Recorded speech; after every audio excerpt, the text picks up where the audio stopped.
Resolver el problema 4.66 del libro de termodinámica de Moran Shapiro, tercera edición en inglés, el cual nos dice refrigerante 134A. ENSA una válvula de expansión donde el refrigerante es como sistema con una presión de 1.2 megapascales y sale a 0.24 megapascales con una calidad del 0.6 o del 30%. Si el refrigerante se somete o está bajo un proceso de estrangulamiento, ¿cuál es la temperatura en Celsius del refrigerante ensante en la válvula de expansión? ¿Okay? Este capítulo es acerca de los volúmenes de control, es decir, sistemas abiertos.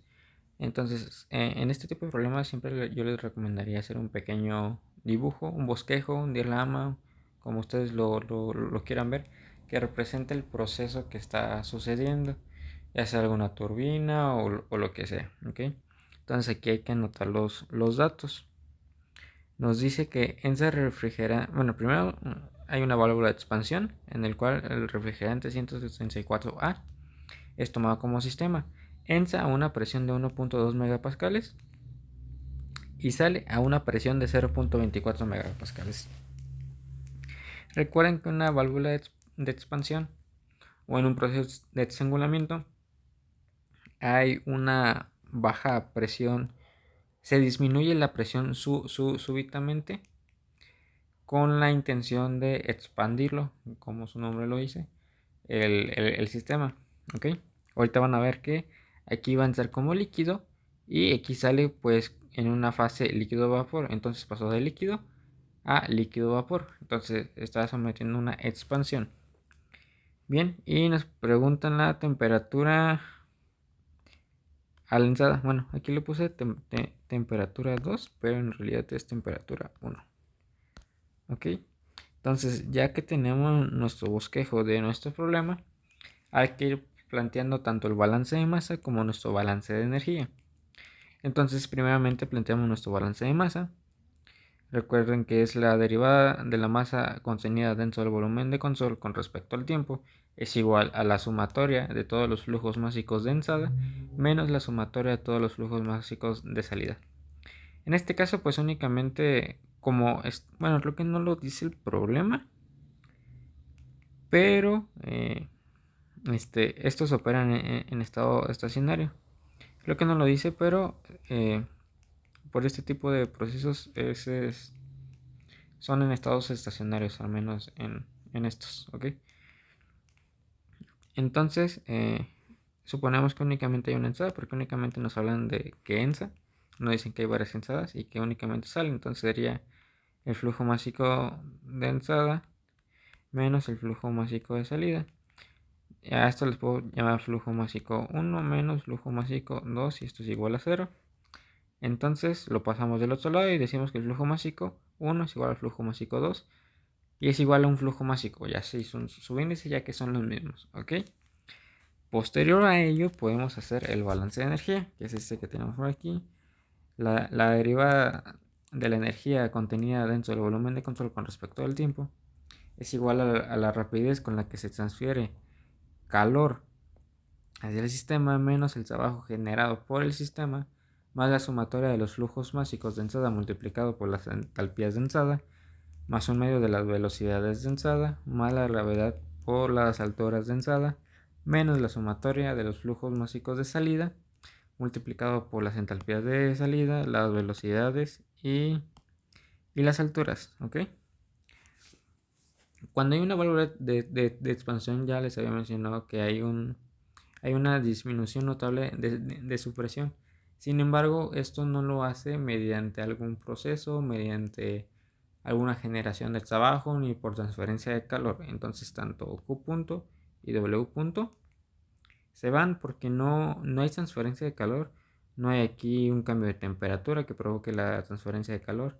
Ni tampoco hay una deformación de alguna viga. O por ejemplo se le está suministrando corriente. Entonces tampoco hay ningún trabajo. Después, en el problema no nos menciona nada de las velocidades, pero podemos asumir que son relativamente iguales, por lo tanto son despreciables, entonces los podemos despreciar. Después, en una válvula de expansión, normalmente estas son lineales, ¿ok? Entonces, pues no había un cambio de altura significante. Quizá aquí hay un cambio de la altura, pero son demasiado pequeños, entonces no es importante, ¿ok? Entonces estos también se van. Entonces, con todo eso, únicamente nos sería que la derivada, pues esto se hace cero porque dijimos que esto es estacionario. Y únicamente nos quedaría el flujo másico de entrada por la entalpía 1, menos el flujo másico de salida por la entalpía 2. Entonces, de esta ecuación, habíamos dicho que M1 es igual a M2, entonces podemos factorizar un flujo másico que nos quede, bueno, dejar la nota mejor acá, con este color, que 0 es igual al flujo másico, lo podemos factorizar por H1 menos H2, ¿ok? Entonces, este flujo másico lo podemos pasar del otro lado, pasa dividiendo y pues elimina el flujo másico.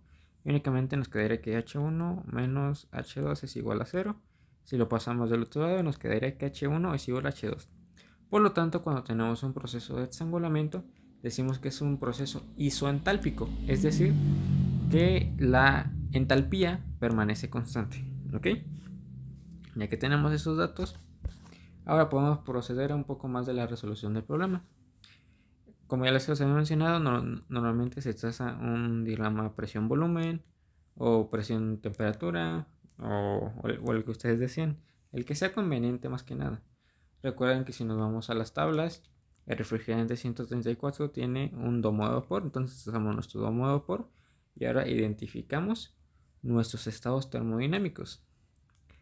Creo que es un poquito más entendible de ubicar el estado termodinámico 2 y después vamos con el estado termodinámico 1, ¿ok? El estado termodinámico 2 nos dice que tiene una calidad del 0.3%. Cuando hablamos de calidad significa que está dentro del domo de vapor, entonces tiene que estar en esta zona, ¿ok? Después hay que señalarlo con la presión que nos dice 0.24 megapascales, que si lo convertimos a bar es de 2.4 bar, ¿ok? Entonces, pues sabemos que está dentro del domo de vapor, entonces nosotros decimos que aquí está la presión de 2.4 bar. Por lo tanto, pues tiene que estar por aquí. En realidad no es muy importante porque estos diagramas no son escala, no son tan importantes si está aquí o está aquí, pero pues sabemos que está dentro del domo de vapor y está esta presión y por lo tanto debe estar como a esta temperatura de menos 5.37 grados Celsius.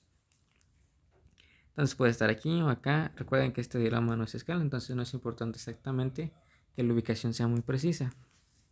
Después, ¿qué podemos hacer con eso? Ya tenemos identificado el estado termodinámico número 2 y ahora hay que ubicar nuestro estado termodinámico número 1. Yo lo estoy situando en líquido, pero ahorita vamos a ver por qué. Entonces nosotros decíamos que aquí son 12 bar, entonces pudiera estar en cualquier situación de esta línea. Buscamos la temperatura de saturación de a 12 bar y nos dice que es de 46.32 grados Celsius, ¿ok? Entonces pudiera estar por esta línea, incluso pudiera ser una mezcla líquido-vapor o incluso pudiera ser en estado gaseoso, que no tendría lógica con la válvula de expansión, pero vamos a demostrarlo, ¿ok? Entonces, nuestro estado termodinámico 1 puede estar como que por esta línea. No sabemos exactamente dónde, pero lo único que sabemos es que está a una presión de 12 bar, ¿ok? Regresando a nuestro balance de energía, donde dijimos que este proceso era isoentálpico, entonces si ya sabemos o identificamos que tenemos una calidad del 0.3 o del 30%, pues podemos calcular la entalpía en los dos estados, porque recuerden que la entalpía 1 es igual a la entalpía 2. Como tenemos más datos en el estado 2, pues podemos encontrar más fácilmente la entalpía 2. Utilizamos la fórmula para cualquier propiedad, en el cual nos dice que es la entalpía de líquido saturado más la calidad multiplicado por la diferencia entre la entalpía de saturación gaseosa menos en líquido, ¿ok? Vapor menos líquido. Entonces buscamos en las tablas cuál es HF para 2.4 bar. lo cual nos dice que es 42.95 multiplicado por la calidad, bueno, sumado más la calidad, que es del 0.3, por la diferencia entre HF menos HF, la entalpía de vapor saturado menos la entalpía de líquido saturado, que es 201.14 kJ sobre kilogramo. Este valor ya está tabulado.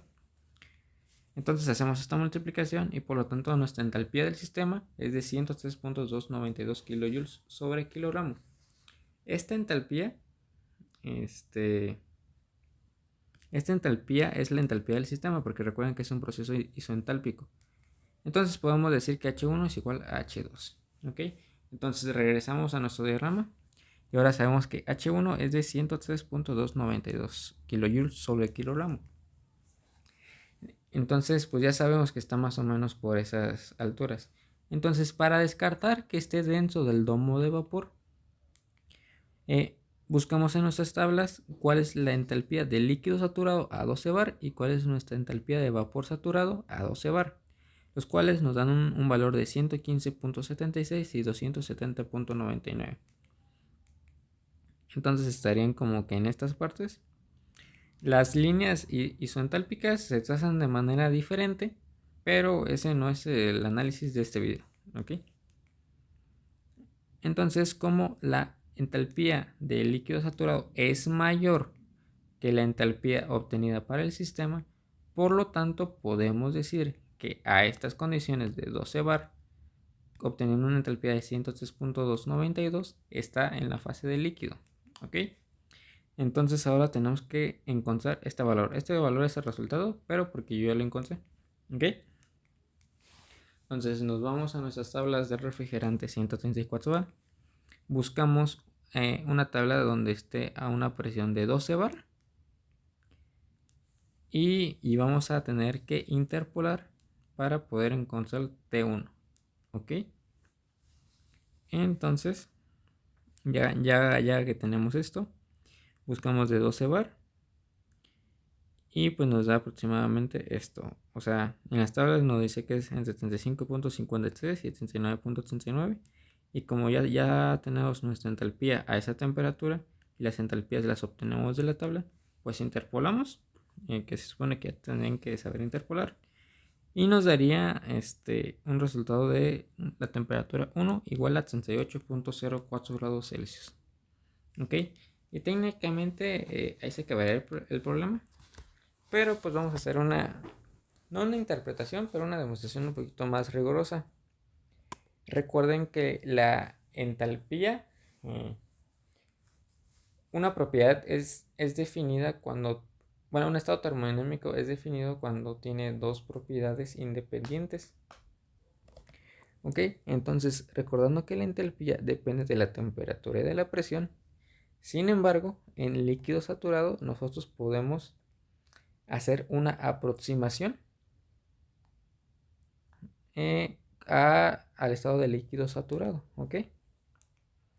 Entonces, pues nosotros lo podemos aproximar sin importar la presión a 103.292 kJ sobre kilogramo, y por lo tanto a esta entalpía pues tendría una temperatura de 38.04 kilogramos, que es lo que tenemos por acá. Por lo tanto, ahora sí, nuestra temperatura de nuestro sistema es de 38.04 grados Celsius.